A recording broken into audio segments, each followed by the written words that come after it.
মুস্তাফিজুর রহমানের দিল্লি ক্যাপিটালস হেরে যাওয়ার পর অনেক দাদাবাবুরা বলতেছে এই বাংলাদেশের প্লেয়ার যে টিমে থাকবে সেই টিমেই হারবে।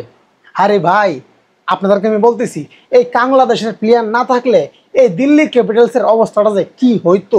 এই বাংলাদেশের প্লেয়ার মুস্তাফিজুর রহমান এই দিল্লি ক্যাপিটালসের জন্য কি করে নাই বলেন। মুস্তাফিজুর রহমান টোটাল 2টা ম্যাচ খেলছে দিল্লির হয়ে। প্রথম ম্যাচে দুর্দান্ত বোলিং, যদিও উইকেট পায় নাই, বিনা উইকেটে জিতে গেছে পাঞ্জাব।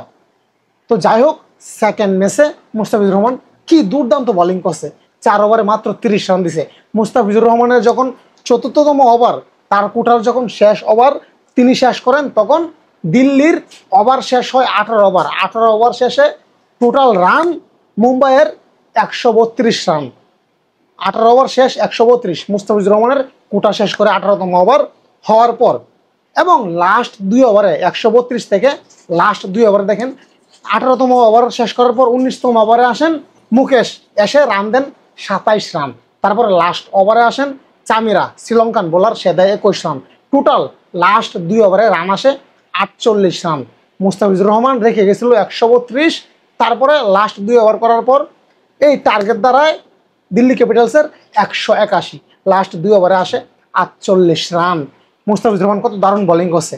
এখানে লাস্ট 2 ওভার যে বলারগুলো করছে তারাও যদি মোটামুটি ইকোনমি ঠিক রাখতে পারতো, 10-12 রান করে যদি দিত, তাহলে কিন্তু দিল্লি ক্যাপিটালস এই ম্যাচটা জেতার একটা চান্স থাকতো।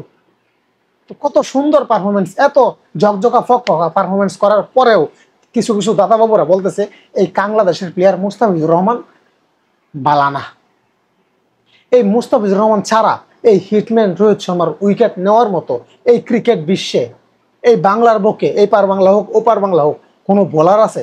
মুস্তাফিজুর রহমান কি একটা দুর্দান্ত ডেলিভারি দিছে, হ্যাঁ, outside off stump outside delivery, কি সুন্দর একটা বল করছে রে ভাই, মাথা নষ্ট বল। এই বাংলাদেশের মুস্তাফিজুর রহমান না থাকলে এই ক্রিকেটটা এত সুন্দর হইতো না, আইপিএলটা এত সুন্দর হইতো না, দিল্লি ক্যাপিটালসের খেলাগুলো এত সুন্দরভাবে আপনারা উপভোগ করতে পারতেন না। তো যাই হোক, যারা বলেন এই বাংলাদেশের প্লেয়ার ভালো না, মুস্তাফিজুর রহমান ভালো না, তাদের উদ্দেশ্যে বলতে চাই ভাই, সম্মান দিতে শিখেন। আপনি যদি একজনকে সম্মান দেন তাহলে আপনি সম্মান পাবেন। ধন্যবাদ সবাইকে, এবং দিল্লি ক্যাপিটালসের জন্য শুভকামনা রইল। এইবার যদিও তারা ফাইনাল সেমিফাইনালে না যেতে পারে, নেক্সট আইপিএলে যেন তারা শিরোপাটা যেন তাদের হাতে উঠে এই মুস্তাফিজুর রহমানের হাত ধরে। ধন্যবাদ।